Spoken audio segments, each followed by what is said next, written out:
এক কাতার প্রবাসীর স্ত্রীর গোছলের ভিডিও ধারণ করে দুই যুবক। পরে সেই ভিডিও দেখিয়ে ওই নারীর কাছে চাঁদা দাবি করে তারা। কিন্তু ভুক্তভোগী ওই নারী থানায় পর্নোগ্রাফি আইনে মামলা করেন। পরে পুলিশ ওই দুই যুবককে গ্রেপ্তার করে। চাঞ্চল্যকর এই ঘটনাটি ঘটেছে কুষ্টিয়ার কুমারখালীর চাপড়া ইউনিয়নের জয়নাবাদ চরপাড়া এলাকায়।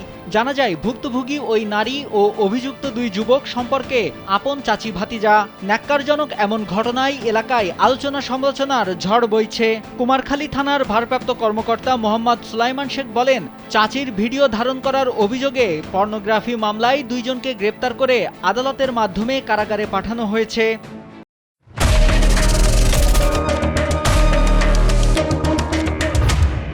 একজন ভুক্তভোগী নারী অভিযোগ করে যে ভাতিজা মানে ভাসুরের ছেলে তার বিশেষ মুহূর্তে গোসলের দৃশ্য ধারণ করে এবং সে তার যে ভিডিওটা তার প্রতিবেশী কোনো বন্ধুর কাছে শেয়ার করে।